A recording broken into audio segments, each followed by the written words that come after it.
Welcome back to my YouTube channel Rajinikanth Kannada vlogs. ಈ video ನೋಡೋಕ್ಕಿಂತ ಮುಂಚೆ ದಯವಿಟ್ಟು ಸಬ್ಸ್ಕ್ರೈಬ್ ಮಾಡಿ, ಬೆಲ್ ಐಕನ್ ಪ್ರೆಸ್ ಮಾಡಿ. ಪೂಜ್ಯಾಯ ರಾಘವೇಂದ್ರಾಯ ಸತ್ಯ ಧರ್ಮರತಾಯ ಚ ಭಜತಾಂ ಕಲ್ಪವೃಕ್ಷಾಯ ನಮತಾಂ ಕಾಮಧೇನವೇ. ರಾ ಎಂದರೆ ಸಾಕು ರಾಶಿ ದೋಷಗಳೆಲ್ಲವ ದಹಿಸುವ.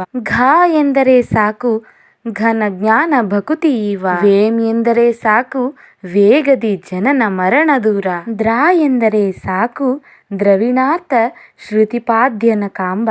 ಅಪಾರ ಮಹಿಮರು ದಯಾಳುಗಳು ಯತಿಶ್ರೇಷ್ಠರೂ ಆಗಿರುವ ಶ್ರೀ ಗುರು ರಾಘವೇಂದ್ರ ಸ್ವಾಮಿಗಳು ನಂಬಿಕೆ ಇಟ್ಟ ತನ್ನ ಭಕ್ತರನ್ನು ಎಂದಿಗೂ ತೊಂದರೆಯಲ್ಲಿ ಬಿಡದ ಅತ್ಯಂತ ಶಕ್ತಿಶಾಲಿ ಗುರುಗಳು ನಮ್ಮ ರಾಯರು. ಭಗವಂತನು ರಾಯರಿಗೆ ಏನು ವರಬೇಕು ಅಂತ ಕೇಳಿದಾಗ ನಮ್ಮ ರಾಯರು ಏನನ್ನೂ ಬಯಸದೆ ಭಕ್ತರ ಕಷ್ಟಗಳನ್ನು ಪರಿಹರಿಸಲು ಮಂತ್ರಾಲಯದಲ್ಲಿ ನಮಗೋಸ್ಕರ ನೆಲೆಸಿದ್ದಾರೆ. ಎಷ್ಟು ನಿಸ್ವಾರ್ಥವುಳ್ಳವರು, ಇಂದಿಗೂ ನಮಗಾಗಿ ಧ್ಯಾನಸ್ಥರಾಗಿದ್ದಾರೆ ನಮ್ಮ ರಾಯರು. ಇಂತಹ ರಾಘವೇಂದ್ರ ಸ್ವಾಮಿಗಳ ಜೀವನ ಚರಿತ್ರೆ ಕೇಳಬೇಕು ಅಂದ್ರೆ ದಯವಿಟ್ಟು ಕಮೆಂಟ್ ಮಾಡಿ, ಮುಂದಿನ ವಿಡಿಯೋದಲ್ಲಿ ತಿಳಿಸ್ತೀನಿ. ಮಂತ್ರಾಲಯಕ್ಕೆ ಹೋದ್ರೆ ನಮ್ಮೆಲ್ರಿಗೂ ಅಲ್ಲಿ ಹೋದಾಗ ಸಿಗೋದು ಮಂತ್ರಾಕ್ಷತೆ. ಆ ಮಂತ್ರಾಕ್ಷತೆ ಮಹಿಮೆ ಬಗ್ಗೆ ನಾವಿವತ್ತು ತಿಳ್ಕೊಳ್ಳೋಣ ಬನ್ನಿ. ಶ್ರೀ ರಾಯರ ಪರಮಾನುಗ್ರಹದಿಂದ ಕೊಟ್ಟ ಮಂತ್ರಾಕ್ಷತೆ ಮಹಿಮೆ ಅನಕ್ಷರಸ್ಥ ಕೂಡ ಅಕ್ಷರಸ್ಥನಾಗಬಲ್ಲ. ಕಂದನಾತಿ ಎಂಬ ಒಂದು ಗ್ರಾಮ. ಅಲ್ಲಿ ವೆಂಕಣ್ಣ ಎಂಬ ಹುಡುಗ ಇರ್ತಾನೆ. ಚಾತುರ್ಮಾಸ ಸಮಯದಲ್ಲಿ ರಾಯರ ಜೊತೆ ಇದ್ದು ಸೇವೆ ಮಾಡ್ತಾ ಇರ್ತಾನೆ. ಚಾತುರ್ಮಾಸ ಮುಗಿಸಿ ರಾಯರು ಅಲ್ಲಿಂದ ಹೊರಡಲು ಸಿದ್ಧರಿರುವಾಗ ವೆಂಕಣ್ಣನಿಗೆ ಅಕ್ಷತೆ ಕೊಡ್ತಾರೆ ನಮ್ಮ ಗುರುಗಳು. ವೆಂಕಣ್ಣ ಅಳಲು ಶುರು ಮಾಡ್ತಾನೆ. ಇಷ್ಟು ದಿನ ಇಲ್ಲಿ ಸೇವೆ ಮಾಡ್ತಿದ್ದೆ, ಮಾವಿನ ತೋರಣ ಕಟ್ಟಿದ್ದೆ, ನೀರು ಹಾಕಿ ಸಾರಿಸ್ತಿದ್ದೆ. ನಾಳೆಯಿಂದ ನಾನು ಏನು ಮಾಡಲಿ ಗುರುಗಳೇ? ನನಗೆ ಸಂಕಟ ಆಗ್ತಾ ಇದೆ, ದುಃಖ ಆಗ್ತಿದೆ.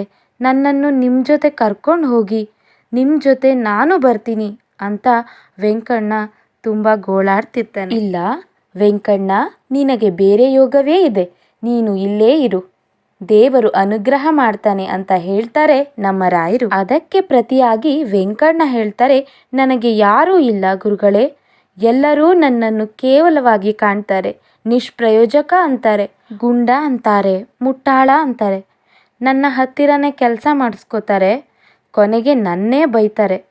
ನನಗೆ ತಂದೆ ತಾಯಿ ಯಾರೂ ಇಲ್ಲ, ನಾನೊಬ್ಬ ಅನಾಥ. ನನ್ನ ತಂದೆ ತಾಯಿ ಇದ್ದಿದ್ರೆ ಜನರು ನನಗೆ ಹೀಗೆಲ್ಲ ಹೇಳ್ತಾ ಇರಲಿಲ್ಲ ಅಂತ ಅಳ್ತಾ ಇರ್ತಾನೆ. ಇದಕ್ಕೆ ನಮ್ಮ ರಾಯರು, ದುಃಖಿಸಬೇಡ, ಭಗವಂತ ಇದ್ದಾನೆ, ಅವನೇ ನಿನಗೆ ದಾರಿ ತೋರಿಸ್ತಾನೆ, ತಗೋ ಈ ಅಕ್ಷತೆ ಇಟ್ಕೋ, ನಿನಗೆ ಸಂಕಷ್ಟ ಬಂದಾಗ ನೆನೆಸ್ಕೋ ಅಂತ ಹೇಳಿ ರಾಯರು ಹೊರಡ್ತಾರೆ. ಹೀಗೆ ಸ್ವಲ್ಪ ದಿನಗಳು ಕಳೆಯುತ್ತೆ. ವೆಂಕಣ್ಣ ದನ ಕಾಯುವ ಹುಡುಗ ಆಗಿರ್ತಾನೆ. ಯಥಾ ಪ್ರಕಾರ ವೆಂಕಣ್ಣ ದನ ಕಾಯುತ್ತಿರುವಾಗ ಆ ಪ್ರಾಂತ್ಯದ ಆಧೋನಿ ಆಳುತ್ತಿದ್ದ ನವಾಬ ಸಿದ್ದಿಕ್ ಮಸೂದ್ ಖಾನ್ ತನ್ನ ಬೆಂಬಲಿಗ ಪಡೆಯೊಂದಿಗೆ ಆ ಕಡೆ ಆನೆಯ ಮೇಲೇರಿ ಬರ್ತಾ ಇರ್ತಾನೆ.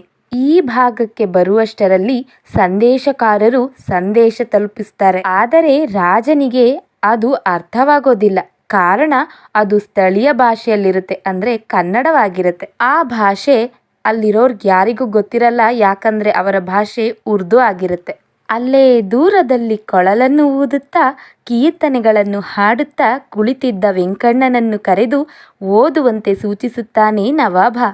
ನನಗೆ ಅಕ್ಷರ ಗೊತ್ತಿಲ್ಲ, ಓದು ಬರಹ ಏನೂ ಬರಲ್ಲ, ಓದೋಕ್ಕೆ ನನಗೆ ಬರಲ್ಲ ಅಂತ ವೆಂಕಣ್ಣ ಹೇಳ್ತಾನೆ. ನವಾಬ, ನೀನು ಬ್ರಾಹ್ಮಣನಲ್ಲವೇ?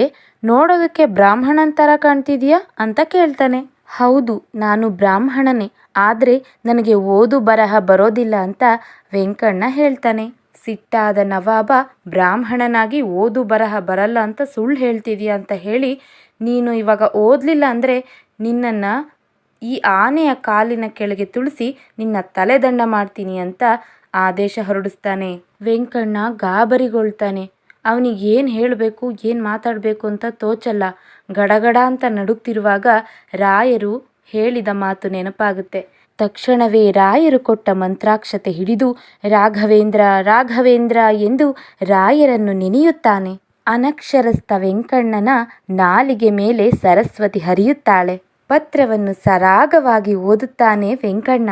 ಒಂದು ಕಡೆ ಯುದ್ಧಕ್ಕೆ ಹೊರಟಿದ್ದ ನವಾಬನ ಸೈನ್ಯ ಗೆದ್ದುಕೊಂಡಿದ್ದಾರೆ.